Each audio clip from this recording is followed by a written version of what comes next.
And we're live. Hi, this is Paul DeWarian with Awesome Dynamic. Here, I can turn my camera on. Here we go.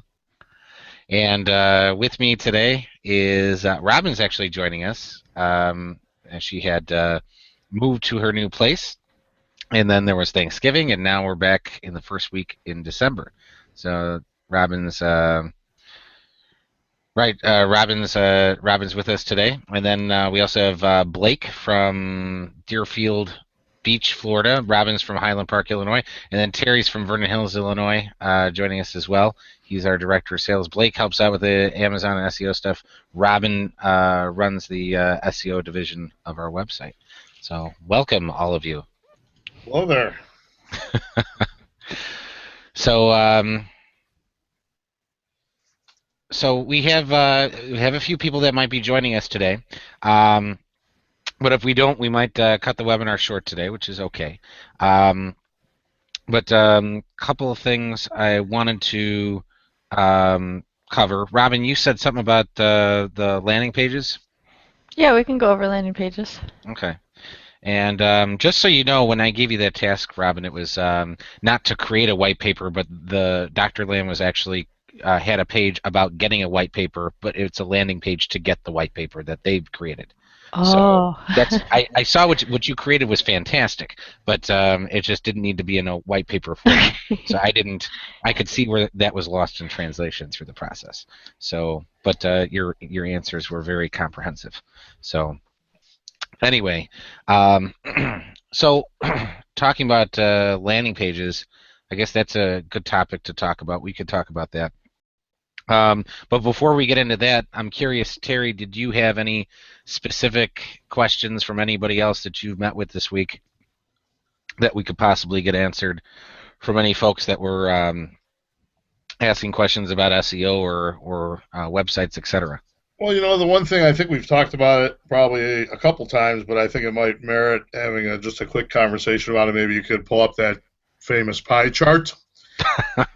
But I seem to be getting a lot of people who think that the biggest part of SEO for them is their social media. And I know that we've sort of talked about that before, but I think it would be worth just spending a second talking about where that ranks as far as getting yourself better rankings overall. Absolutely. And Blake, are you running the second computer to see what we're broadcasting? Oh, I am not. Apologize. Okay. That's all right. I'm going to share Robin's screen. Do that right now. And I'm going to make sure everyone else's screen is off. Be the cameraman here. Here we go. So I shut off Terry's video. Shut off my video. Shut off Blake's video. So now we definitely should be looking at Robin's screen.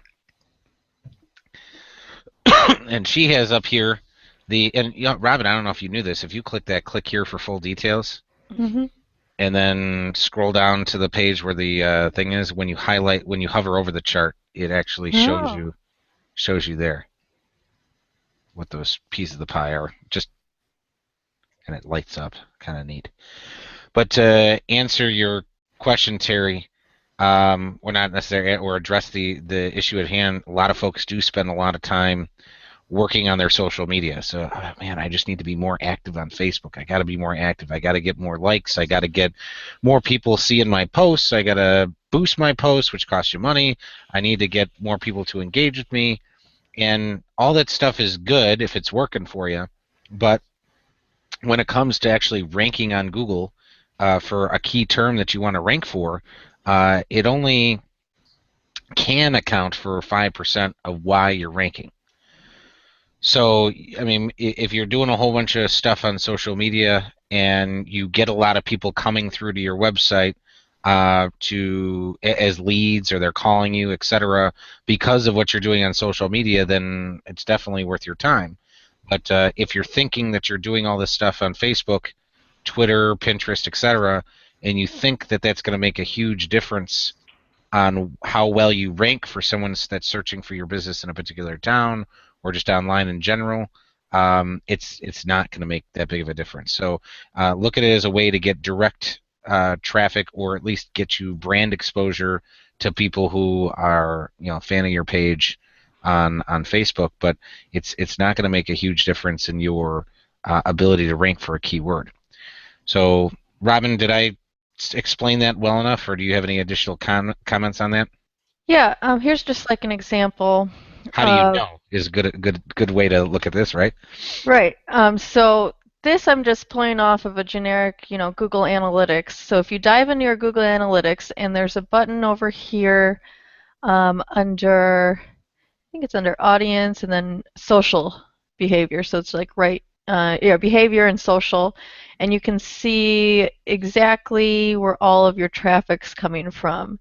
So if you look under your top channels, your organic is this huge chunk of the pie, and then your referral, direct, and you can see social is this little sliver. So let's say you poured in, all your marketing budget into ramping up your social media. Even if you quadrupled your social media traffic, I mean, you're still just going to make it into a small part of the pie. But if you take that money and put it into the organic search, and even if you, just increase it by 50%, you're going to get a ton more traffic than if you put all that effort into social. And that's if your goal is traffic. But I also want to mention that for social, you may not have the goal of wanting to get more traffic and more people to your site. You might have a secondary goal of wanting to build up your brand reputation, your brand name, and getting more exposure on social media outlets depending on what your product is or what your service is. So that's a second way to look at it. So if your goal is to get more traffic, I would go with the organic and the direct. But social, I would definitely say if you have a goal of wanting to spread out the word and you're not necessarily looking to increase traffic, then social, you can definitely split up your budget between the two. Right. So, and I guess the way I always look at it is, most people that I run into, they want more phone calls. I want someone to call me to do business with me, or I want someone to buy my product online. So if you come up for the service that you offer, or the product that you sell, when someone searches for it in Google and you're the first one to come up, they're going to click on that result, and then they're going to buy from you or call you if they like what they see. Whereas, so I look at that as like the first step. Get that handled. Come up for what people are looking for, because that's targeted marketing. It's not like, I look at social media sometimes as, okay, I'm gonna do a mailing campaign. I'm gonna send out 1 million postcards to everyone in this 50 square mile radius, to every household. And then, but how do you know how many of those are going in the garbage? How many of those are getting hung on the fridge? How many people are actually going to call you based on that mailer? You don't. Whereas with organic ranking in the search engine, when someone types in plumber, and if you're a plumber and your business comes up right away, you're connecting with someone who's looking for what you do, and then they're going to click through and call you, or maybe they won't even click through it. And if you're the first one up, they might call you without even clicking through to your website. But that's targeted. So if you can make that situation happen for yourself, that's really good. And then once you get that done, then I look at social media as, the follow-up steps. So connect with your existing customer base to let them know that you're still around, still in business, still doing, jobs here and there. So this way, when their friend asks them, hey, do you know anybody that does plumbing? And say, oh yeah, my guy's always posting stuff online. You should check him out. He did a great job for me. But then, what's the next step that most people do to vet the person that they're going to work with? They're probably going to go online and search in Google to see if you're reputable, if you have any reviews, etc. And then, bam, you're again, looking at where and how you show up in the search engines. So, Robin's right. It depends on what your goals are, but I'd say in all my networking, 90% of people are just saying, I just need more traffic. I need more people to call me, etc. You look at Coca-Cola or Boeing. So those giant companies. I'm sure they're looking to. I'm sure they're coming up for the terms that they want to come up for, and they're just looking to keep their brand top of mind. So when people are making decisions, they think of them first, and that's more of that's a different battle to fight. You know what I mean? Yeah, and it could be a different situation on a more local level too. Say you're a real estate agent or a dentist and you have tons of referrals and you have more than you can handle. Well, now your goal is not really to get more customers because you have the customers. Now your goal is maybe to up your reputation so you get higher quality customers. Right, right. So So then you that can would be kind a of good example of like using social. But I do want to point out on this chart what's missing is AdWords. We're not doing any AdWords for this client, so that would be another piece of the pie if we had AdWords traffic. that's a really good question, Terry, and I like the direction of where our discussion went. Yeah, So it comes up all the time. So I think that's sort of an area where people are not pointing in the right direction, and the more we hammer this into them, the better off we'll be and they'll be. yeah. So Blake, that being said, I want you to cut out that section of this recording because I think we could use that our discussion there is a reason why why SEO or why ranking in Google as opposed to working on your social media. You know what I mean? Absolutely. So it's just I can see how people it's more I guess it's more tangible. When Robin, do you have access to the Awesome Dynamic Facebook page, right? Yeah. Do you want to pull that up real quick? Okay. Yeah. I think if you go to business.facebook.com, it's If I gonna click on this, it won't. it'll bring you to the public facing Facebook page. But Okay, so if you go incognito look at window. like the reporting that it gives you in the back end, Okay. so go to And so you want to see the Facebook reporting, not the Google Analytics Facebook reporting? correct. Okay. So go to business.facebook.com in your browser, and then that should bring up.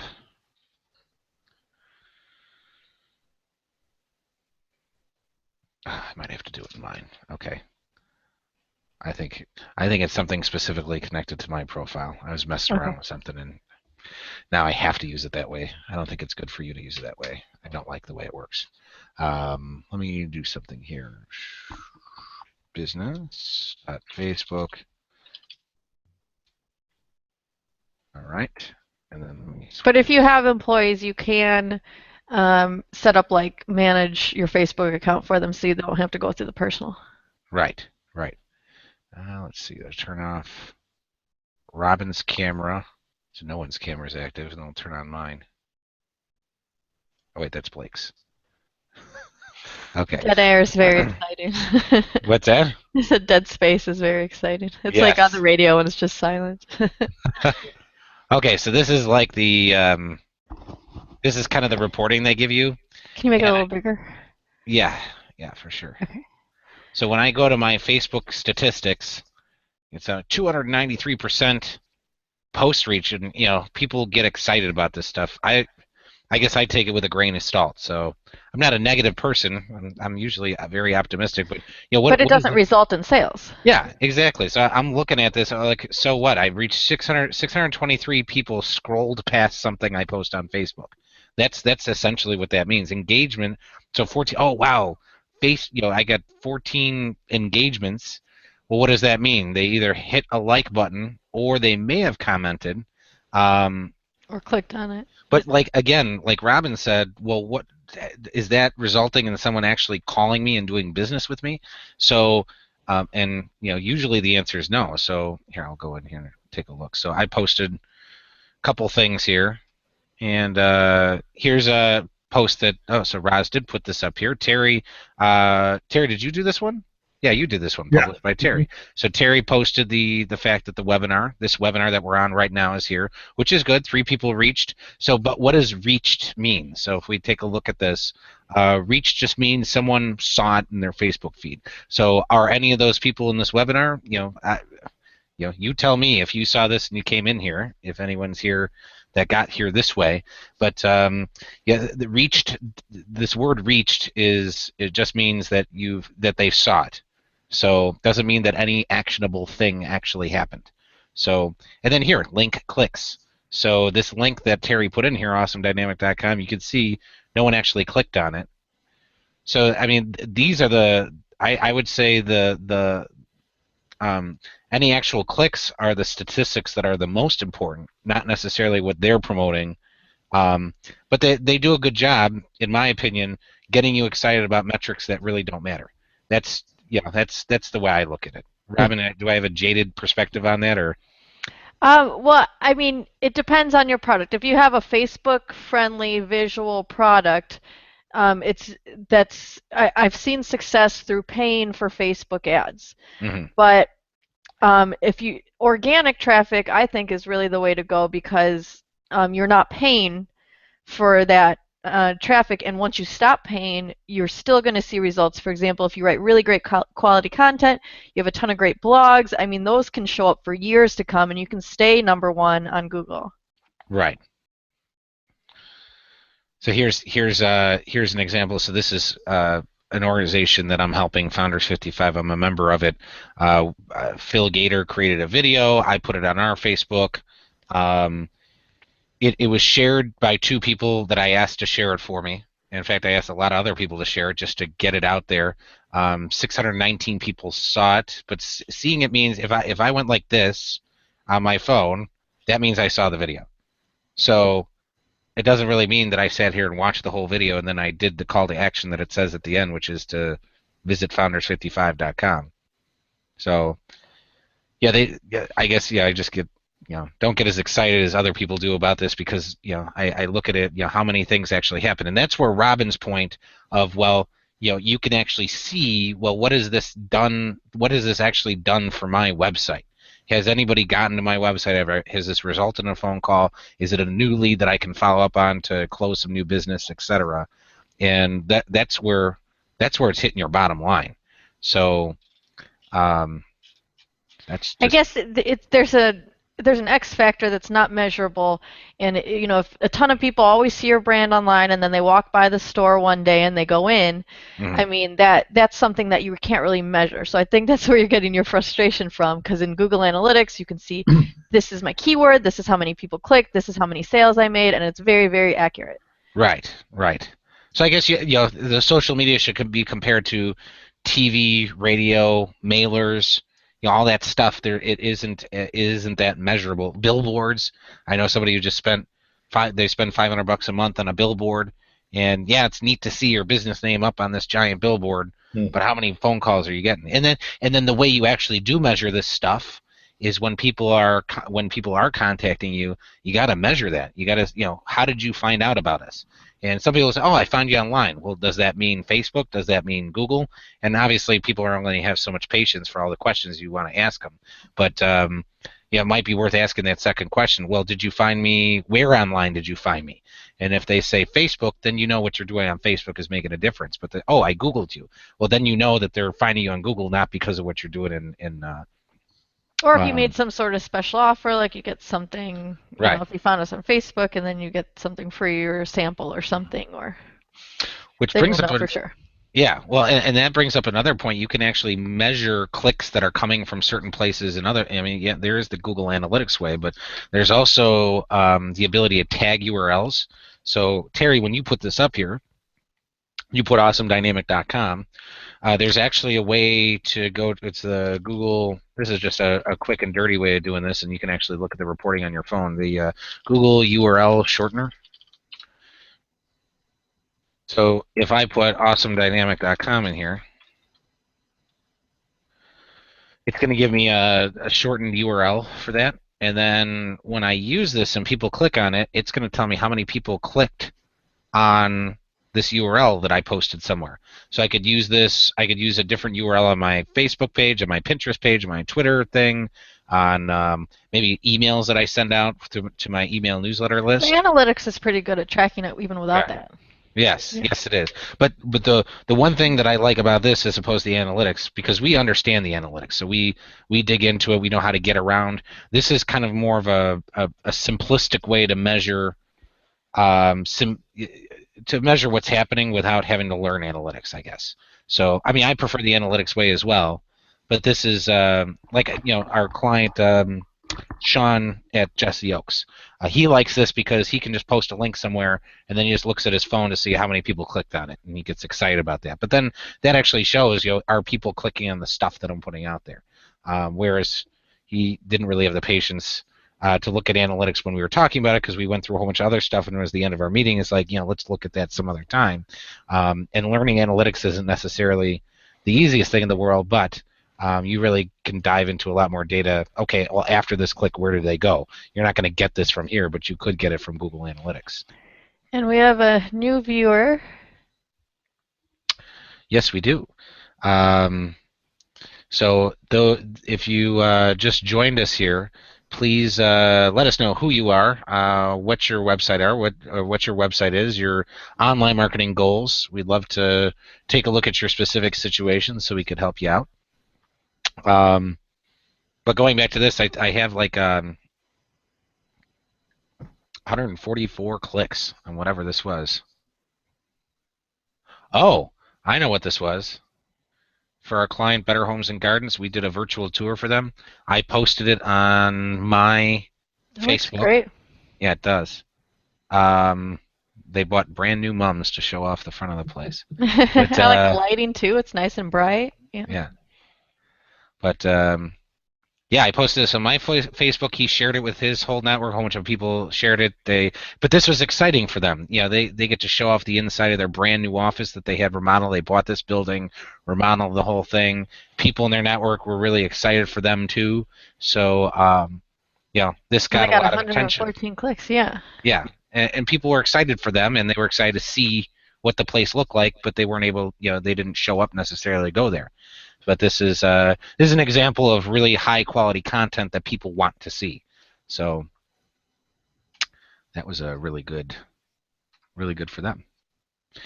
All right, no question came through the question and answer thing here. So if you are joining us, you're logged in with a Facebook account.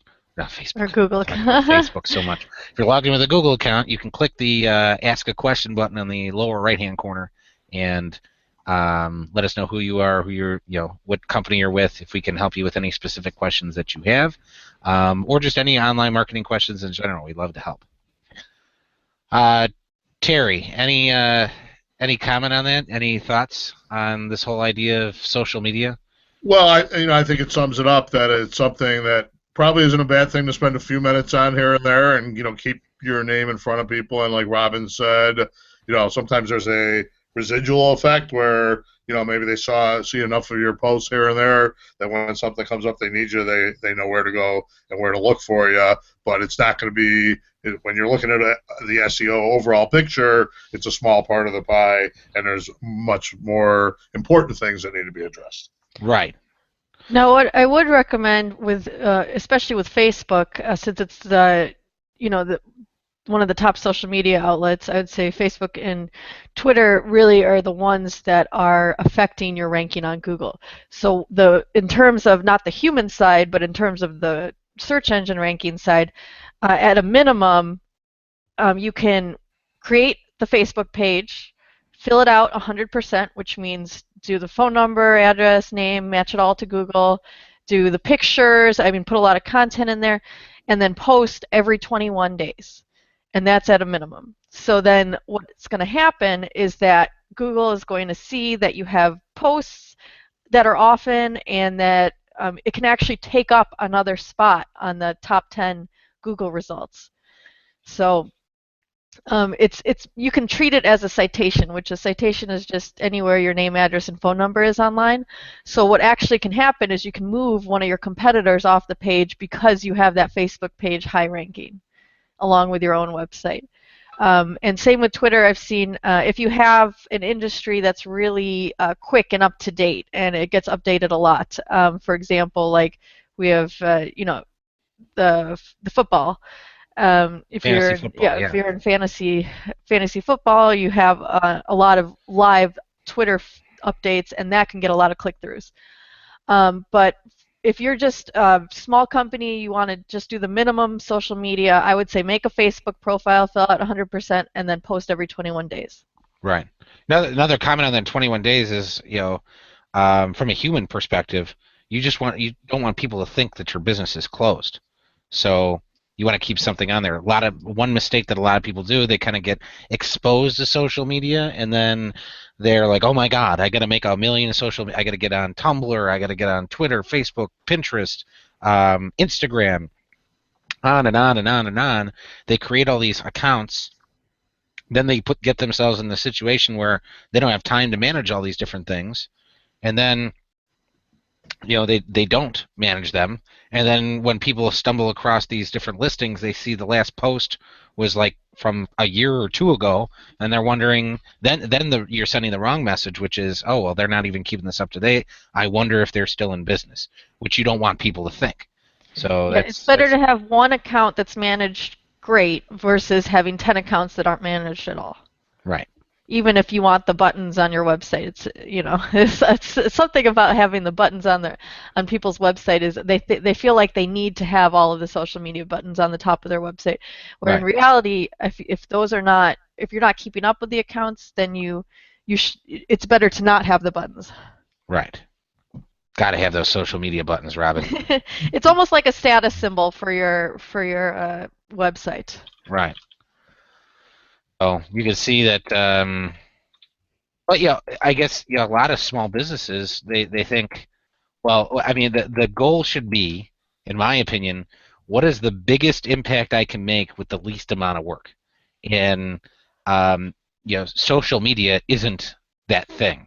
So I believe that doing citations, especially for a local business with a geographical area, getting a Google account. I mean, the core things you could do is just get your Google listing claimed and optimized. All that means is get it verified so Google sees it's a verified local business. Get it optimized, meaning have posts, what you're doing, photos of different things that you do, and get this 100% filled out with your hours and what payments you accept, etc. And then get anything else that exists on the internet to match your name, address, and phone number exactly to this. If you just do those two things, you're going to get the biggest impact for the least amount of effort. It's really that in a nutshell. I mean, there's a zillion other things you could do, but if you're looking for that, what would you call it? What do people say that key trick or that like, what's the number one tip for ranking on Google? Yeah, get always what I'm being asked. Yeah. Like, how do I rank on Google? This is how. I mean, that's especially if it's a local business. This is how. And if you look at that, let me pull up that graph. My favorite pie chart right there. And now it doesn't take 5 minutes; it takes months, but you can do that. Yeah. Right, but if you're going to spend months doing something, do this. Don't do Facebook, because if you do those two things that I just said, you've essentially. Let me click on the thing here. You've essentially taken care of these two pieces of the pie. All right, so you're at 14.7, 13. The reasons that's a lot more than 5%. Yeah, exactly. So if you spend a whole bunch of time doing this, you're making a 5% impact. If you do this, you're making almost a 30% impact. So why not spend your time doing something that's going to actually make a bigger impact? Least amount of time, best results. This is what you do. So, and then you can just keep doing more to dominate. So that's what we like to talk about. So it's I guess the nuts and bolts of it, right? Yeah, and good content. Yeah. That's the other major part is, in addition to this, always have great content on your website and a lot of good content. So. Right. So the secret. It's not like a big secret to rank on Google. It's just you have to put in the hard work. Yeah. Right. Well, so let's say you do this or you do this. In any event, if the goal is to get more people to find you online and then call you, the next thing they're going to do is check out your website. And if your website doesn't make the person feel what they need to feel, or there's no call to action, or there's no phone number at the top. Some of these like common sense things that we find missing all the time.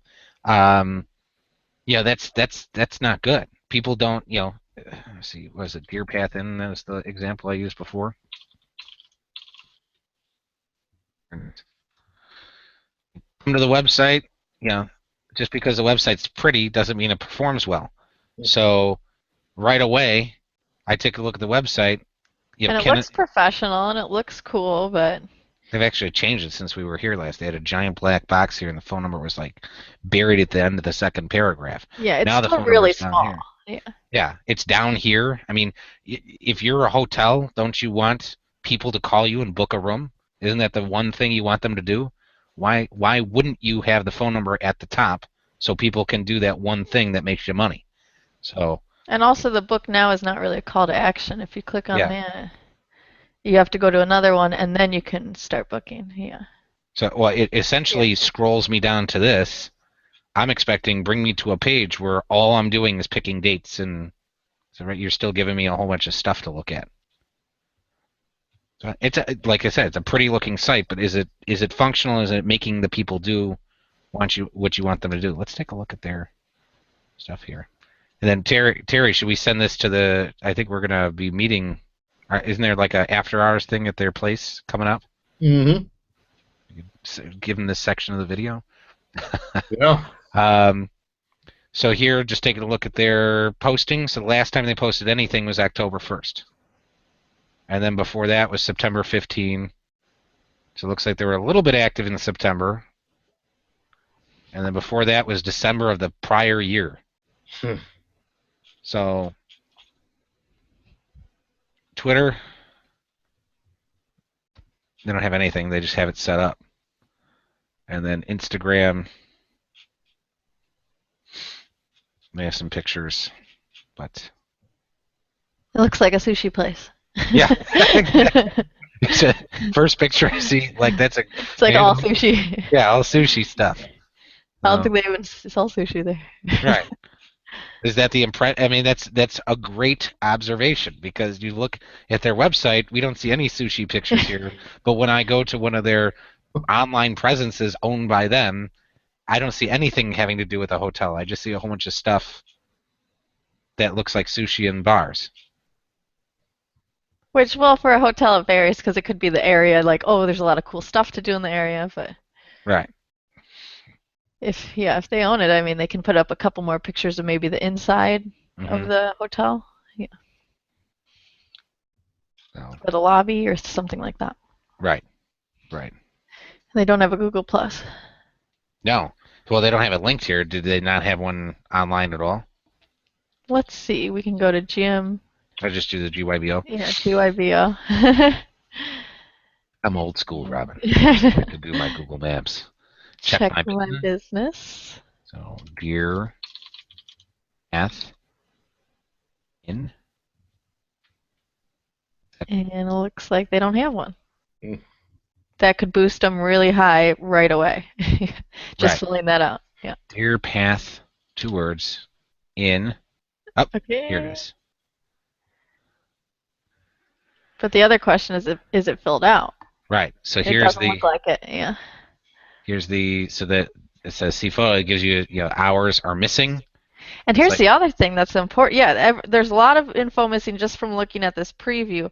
But you see the reviews? They already have a ton of reviews, and if you have a couple bad reviews, you can't respond to them if you didn't claim your business and you don't own your profile. So. Well, from the pictures, it says 3-star hotel. It certainly looks like more than a 3-star hotel when I look at this picture. Right, with a butler bringing me stuff. So they probably want to change the category. Hotel that had a butler in it. Yeah. So I think that's under category, although hotels are a little different on Google. Yeah, and I don't know if they can actually control this, because I'm not in the industry. But if it's under category, you can control it. They actually have. Look at this. They have a Google tour, Terry. Oh. So that's one of the things. Just remodeled. I mean, pretty much completely, I believe. Right. So they have the tour of the place, which can give you up to a 30% boost in your rankings. And I'd be happy with that 3-star hotel because Yeah. that's what is another 3-star hotel like? Holiday Inn is a 3-star, and Right. Let's go that back. looks really nice, a lot nicer. Let's see if I can. Well, I can pull up their Google Plus page. So let's go plus.google.com. And as their background picture, I'd probably put, the inside lobby there, and the Right. fireplace, maybe people around it, Oh, dear path in. versus the outside of the building. I mean, that is a nice picture, but to get more of the feel of the hotel, you could also do the inside lobby. Yeah. Mm-hmm. They're verified. For some reason, they don't want to post their hours. Okay. So if they're 24 hours, post 24 hours. So, they do have. Let's take a look at these reviews here. More. I have a 2-star. They didn't say anything. Mm-hmm. Here's a 1-star. Forget about the heating. Forget about heating. What does that mean? Like they were cold. Yeah. Well, you can respond to that and be like, we updated our system, like we've tested all the rooms. Mm-hmm. So really, you should be responding to any of your reviews, positive or negative, within 48 hours. And you can set up a little app on your phone in order to get those right away. Mm-hmm. Here's some more pictures. Not as much sushi. A little more fine dining, The cool lobby, there's one sushi picture. But yeah, the whole lobby that I saw in the Google tour isn't even on here.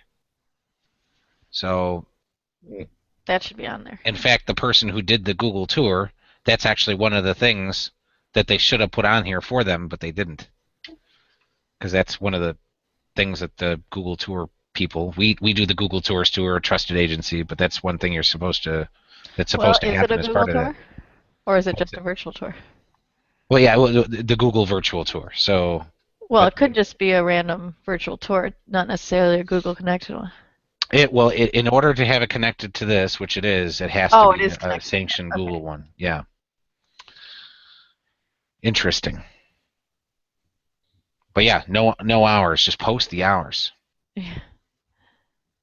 And then this is something a lot of people don't know. The videos that you have here, if you can connect this to your YouTube profile, and then this is interconnected with your YouTube profile, and then that can also help you rank better for different key terms as well. Because then you're pushing your competitors up because those YouTube videos that are related to what you do, let's say someone was searching hotel in Lake Forest, and let's say they were ranking well for that, and they also had a bunch of videos of the inside of their place, and that was connected in here the right way. How their videos can push their competitors off the page as well. Okay. Well, that was a tangent, wasn't it? An important one, though. Yeah. Yeah. So I mean, that's basically SEO basics in a nutshell. Yeah. Yeah, Terry, I wonder if we should send this to Dr. Donahue that we talked to earlier today. It's a really frank discussion of why things work the way they do. Although I like their booking page, I disagree with you on that one, Paul. Oh, you do? Okay. Yeah, because the booking page, I would like a bigger book now button, but yeah, it's right. It's below the fold, though. Yeah.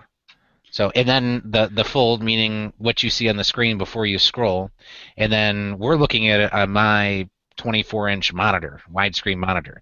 So I activated something on my computer here. We typically try and get the first 600 pixels, so just drawing this square. If I come down to 600 here, this is how much you could reasonably expect to fit on, like, let's say, a laptop. So do I see anything in this square that tells me anything about their phone number, about booking? All that's up here. And on a mobile phone, even less. Yeah. So if I take this screen and pretend like I'm looking at on a tablet here, this is what a tablet would look like. So again, well, this is not good. So it's wrapping the navigation into the picture, and I can't read it. And so you can see that programmatically, they've got some issues with how the site is coded. And then this, I'm guessing, is the menu. But I don't know what this symbol means. Yeah, it should be the 3 lines. It's pretty standard. Yeah, that's the hamburger menu is what they call it. So again, pretty looking, but functionality-wise, could use some help. So. All right. We have this other viewer. We don't know who it is, so please let us know who you are. Unless there's any other items for discussion from Terry, Robin, or Blake. Well, Robin, do you want to tackle the whole factual thing now? Do you want to do that again now? I think I could write an outline, or we could do it now. Yeah. You want to do it now? Okay. All right. So,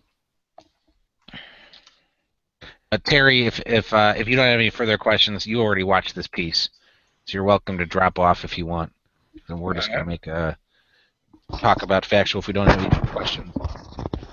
And then we're gonna cut this piece out of the webinar and use it for the awesome Dynamic Academy. So something that we usually typically do at the very beginning is what do we do at Awesome Dynamic? So I'll cover that really quick now. AwesomeDynamic.com. Blake, what do we do at Awesome Dynamic? We have Amazon Seller Consulting, where if you want to break into selling stuff on Amazon and not just through your website, we can help you get started if your products are eligible. We have responsive web design and development. We also do Google Maps Business View, which in other words is an indoor virtual tour of your business. And we do search engine optimization, which we're covering in depth through these webinars. That's right. And then what do we have upcoming, Robin? Upcoming? Tons of free webinars. And we also have the Awesome Dynamic Academy, which you can actually, for a limited time, you can sign up to help us test this and get, in return, a free trial.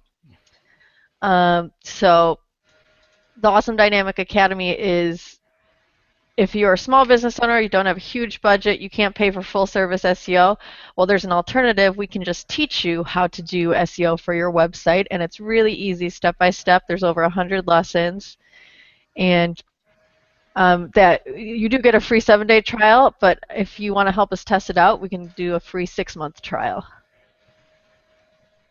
And there's some examples of some of the lessons. I mean, if you ever had the question, how do I rank my business higher up on Google? This is how.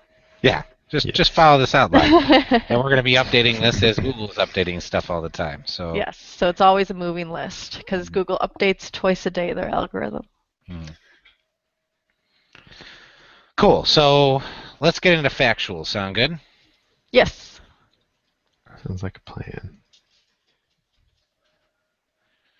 All right.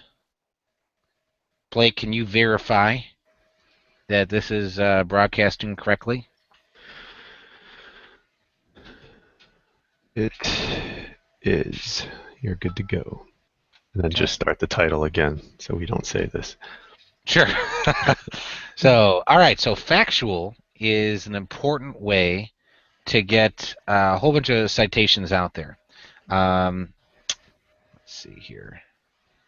And I just sent you a link on how to fill out factual. Ah, good. So here, and we can certainly share this link. So it's Ron Wave Design / how to update add my business listing on factual. So Robin, in a nutshell, you want to kind of tell us what factual is all about? Yeah. So basically, you want to go ahead and fill out all your citations in order to rank higher on Google. So what a citation is just your name, address, and phone number anywhere online, and there's usually all these business directories. So factual is just one of the business directories. Another example of a citation would be like Facebook.com or YellowPages.com, Yahoo.com. All of these are major sources that you've probably heard of that that have your name, address, and phone number listed, whether you put that on there or someone else put it on there, or there's many different ways you can have a business listing without you actually putting it online. And factual is a little bit less well known, but they're actually one of the highest, biggest trusted data aggregators out there. And search engines like Google trust factual, and they trust Facebook, and they trust all of these major players. So every citation has a rating. It's on a scale of 1 to 100. And so factual would be like up in the high 90s. Facebook would be 100 or up in the high 90s. So the ones that are rated really high, those are the citations you want to do first. So if you need a list of which ones those are, I know WhiteSpark has a good list, and Moz.com has a good list, like the top 50 citations. Let me see if I can pull up the WhiteSpark one. Yeah. WhiteSpark. You can go ahead and keep talking. I'll pull that up in a second here. Yeah, and so you want to make sure to do your top 10 or top 50 citations first. Then you can go into there's tens of thousands of these online. And the whole point of why these are important is because when you're ranking on Google, Google is taking signals from all of these top citation sources, and if it has inaccurate information, so you have to have the consistent name, address, and phone number, including all the little commas, the ink, the periods, like all of that has to be exactly 100% the same. And then when Google sees, okay, let's say like 80 or 90% of your citations are all matching up, then you get ranked higher up on Google above your competitors because maybe their citations are inaccurate and the internet is telling Google, sending them bad signals like, we don't know what the right address is, we don't know if they moved, we don't know what the phone number is. They have 3 different phone numbers on some websites. So that's why this is so important to fill out factual. Factual, why does Google trust factual so much? Because they're one of the few companies that's all they do is just let's go and actually call businesses, verify that their information is correct. They have actual people verifying that the information is correct and that those are the real owners of the business. And so you have really super accurate information that Google can trust, and it'll have your correct name, address, and phone number.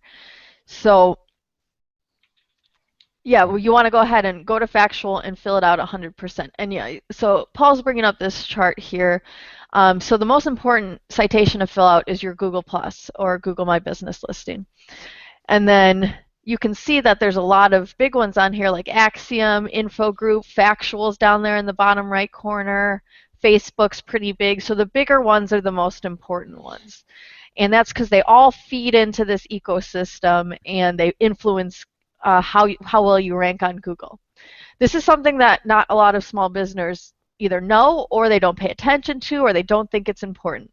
Going back to the social media thing, if you think social media is the most important thing you can do, this is like 10 times more important for ranking on Google, getting you more customers, getting you more sales. So fill out these major hubs of information and your ranking will go up above your competitors. Very good synopsis, Robin. So you had shared with us, so how do we do this? And the example that we used in our first attempt to make this video was my dad's business, Closet Organizer Systems. This resource, which we can include in the lesson, is step-by-step instructions how to do this. So it says first look to find if your listing is on Factual's database. So, I mean, Robin, you could comment right away. Why is it important to look to see if you're on there versus just starting to create one right away? Because you don't want to create a duplicate. All right, and why are duplicates horrible? If you create a duplicate, you're going to have, it could take months to take it down, and then you're giving Google 2 separate signals. You're saying this is the right information and this is the right information. Google doesn't know which one's the right one. So if you only have one listing, it's better to claim that listing that's incorrect and then go ahead and correct it. Very good. Let's say you do have a duplicate. Mm-hmm. You're going to have to claim both of them and then fix both of them, then delete one. That's right. Then we have C. If you see a listing you need to edit, or you don't see a listing, go to update add a business. Then just to kind of walk through this, then we'll do it. Once you fill out the form, hit submit, and you will be done. And then someone's going to get back to you. Yes, but done is a very odd word here because so you'll be done with your part. Yeah. But what I would suggest is, so normally in the terms and conditions or in the help page, it'll say how long until it actually updates. It even says it right here if I zoom into this page. So sometimes with these smaller sites, it could take, I mean, you're talking about maybe even up to 3 or 4 months time for a physical person to get you to find your business, check it on the phone. They're checking, I mean, hundreds of thousands of businesses. And so it's really about the manpower behind that. Some have automated systems that just do it right away. But they're not as trusted by Google. But the ones that are by hand, verifying that you are the person you say you are, those ones could take, I mean, it could take a week, it could be instant, it could take a few months. So I would always check back and make sure that your listing actually changed and is corrected. So don't trust any of the citations, actually go back and check them. Yeah, so yeah, visually, manually verify that it's actually been done. And you see here, on this screen capture that's on this guide, they say 6 to 8 weeks. So, right. And that's pretty typical. Oh, cool. It came up in a new picture. I didn't have to do all that zooming business. Okay, so for some reason it doesn't want to use my mouse to zoom in and out. So let's, you want to do one? Let's see. So it says, update my business in so went to factual.com and then looked for something that says update, add your business. On other citations, it'll say something like claim your business or are you the owner, something like that. And I should probably go back to the guide here. How do I make sure that I'm not fine in the database? So I'm going to click on this link. So I can actually check. I got to tell it I'm not a robot here. All right. And so I'm going to look for closet organizer. And this is if you can't find it under your business name, there could be a variation of your business name that you want to try. But usually the most accurate thing is to look for your phone number. Mm-hmm. Okay, so I could try. But we can see there's about 4 duplicates there. So. Actually, they're not duplicates. They're not duplicates? There's a story behind that. That's actually a different business. So the other business probably has 2 duplicates, but they're definitely not my dad's business. I'll tell you that story later. But if we go to his website, 847-247, let's see if... Yes, because there can be 2 businesses with the same name, but 2 businesses with the same phone number won't exist. So we can see we have the correct listing here. Mm-hmm. All right, so let's go ahead and click on, we got to take that number, and this is just for factual. Right. So we take that factual ID number, and then when we fill out the form. Save it here. Okay. All right. And my computer decided to minimize everything. So let me pull that back up. There we go. So now we're going to go back to the guide, and then I'm going to click Add Update. All right. So then it would be this.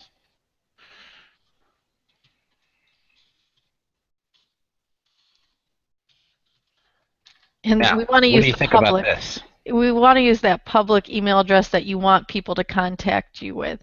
A lot of times you'll see that login in the top right corner. A lot of times you'll have to create a profile for every single citation you create. With Factual, it looks like we can just fill out this form and then we can go to the next step by submitting it.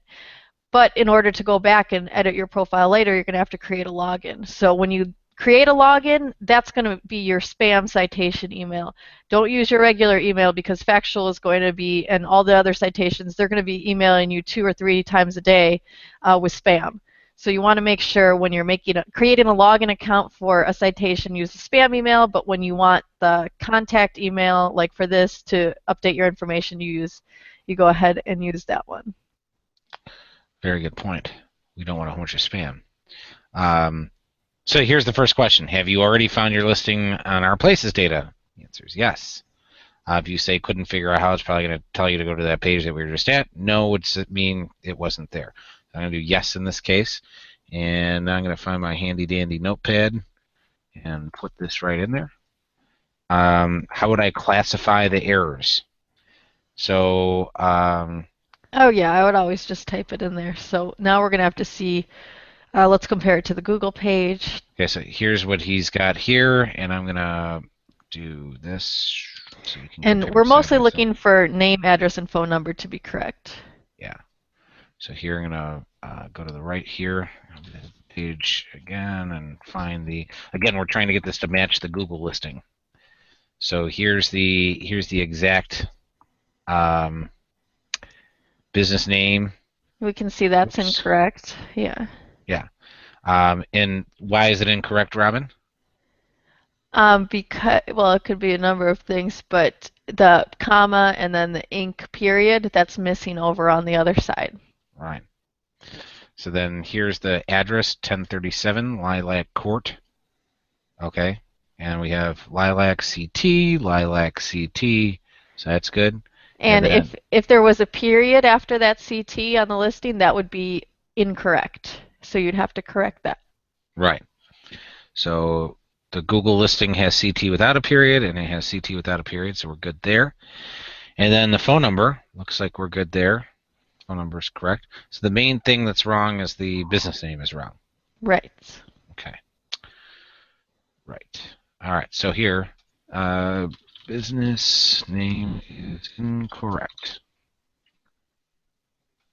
And then I would go ahead and list what the correction is. Business is closed. There's a duplicate listing. So they even have that as an option there. There's duplicate listings for this business. So then here, we like to use the copy and paste method, right, Robin? Mm-hmm.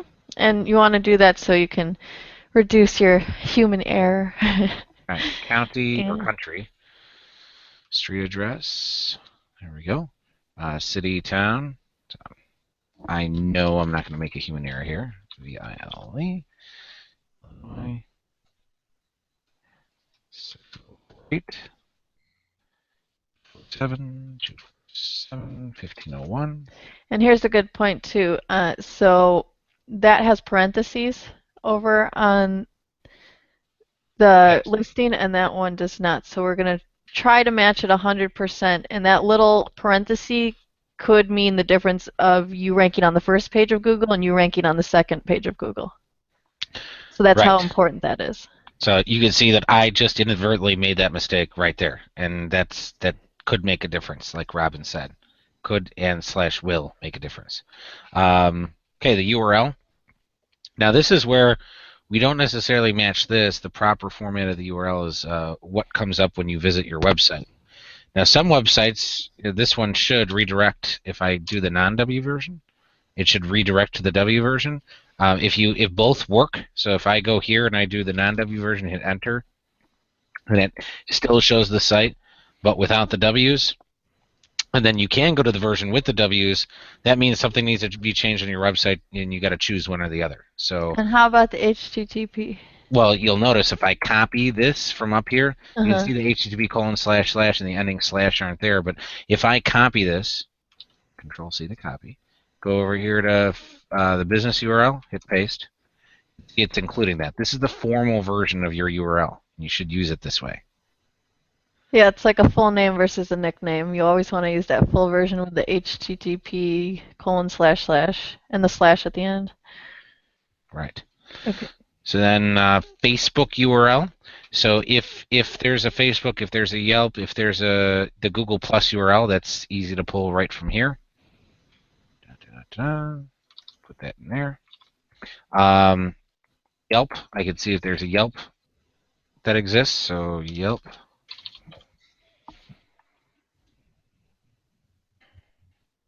And Yelp listings can show up whether or not you want them to. So closets, organizer, systems. There it is. So I can grab that, put it in the Yelp, and then let's hop over to Facebook, see if there's a Facebook page.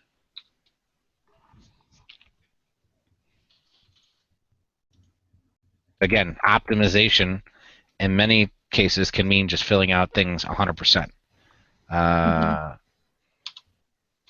Organizer systems. Yeah, if there's a blank space to fill something out, you want to fill it out. Right. So here is the Facebook page. Let me make sure it works without this question mark referral stuff. I think that'll work just fine. Verify that that still pulls up the site. It does. So I'm going to get rid of that extra stuff at the end. And then other URL, it could be, let's say, the Pinterest page, or House if he's on House. That's for builders and interior designers, stuff like that. Or it could be someplace out. So if he had a listing there, I'm not sure if he does, but if he had something else to put in there, it'd be great to put it there. I am not a robot. And if I hit submit here, then the next step is it's going to say thanks, and then there's a waiting period. I don't think there's any reason why we couldn't just do this right now. Yeah, go for it. All right. Thank you. So now we wait, and then we manually check it later. So where do we manually check that? Well, what we could do is we have a tracking sheet that we use to track what we've been doing with all our citations. So since this is one of them, what you could do is you could put this into the tracking sheet And by tracking sheet, we just mean like an Excel document. Yeah, it's an Excel document to help you keep organized with what you're doing with all your citations. So you could save this URL in there, so this way you can come right back to this page to see if they added the comma, inc, period, which is what we're looking to have happen here. Yeah, right? So in 6 to 8 weeks, go ahead and check back. Right. And if not, then you can get on the support. You can call them on the phone usually, or you can fill out another ticket. Mm-hmm. There's the contact support forum. But usually with these bigger citation sites, you want to follow their procedure. So their procedure is not to call first. Their procedure is to fill out that form with the ID number. Then after 6 to 8 weeks, then you can go ahead and call. Right. And then, again, to iterate the importance of this one specifically, they provide data to a lot of different places. So by filling this one out, let's say your business isn't showing up correct on Apple Maps. Factual provides information to them, so that could influence some of the data that they get there. So there's just tons of, you can see this ecosystem is kind of interconnected. Cool. Yeah, if you make a mistake on one, it's going to affect, you're going to have to go back and correct hundreds of other citations. So right. That's why these major players are really important. And if you're thinking about it takes 15 to 20 minutes per citation, and then multiply that times hundreds of citations. So if you make a mistake on one, you're going to go back and have to fix hundreds of citations. All right. Well, I think that concludes factual. I think that went a lot better than the last time we tried this. So, Blake, you'll be able to cut that out of there, right? Yep. Yes, sir. All right. Good. And now that we have a way to make sure that we see what's going on the screen, that's awesome. We're actually overtime by 4 minutes here. So we'll wrap it up. So for those of you that are watching the entire recording of this webinar, if you liked what you've seen, please do the following. Go to awesomedynamic.com. When you arrive at awesomedynamic.com, there's going to be a Google Plus link right here. This will allow you to click on this button, which is write a review, and tell us about your fantastic experience, how you loved it with 5 stars, and how much this has helped you. And we would really appreciate that. Indeed. We're at 45. Yeah. That's awesome. Who's the most recent? Huh. I actually have a new version of the homepage that I'm putting together with the reviews on it, and it says 44, so I got to already replace that picture. All right. Cool. Well, then, without further ado, we'll conclude this broadcast, and we look forward to seeing you at the next webinar. And now I gotta find the screen where the webinar is. There we go. Stop.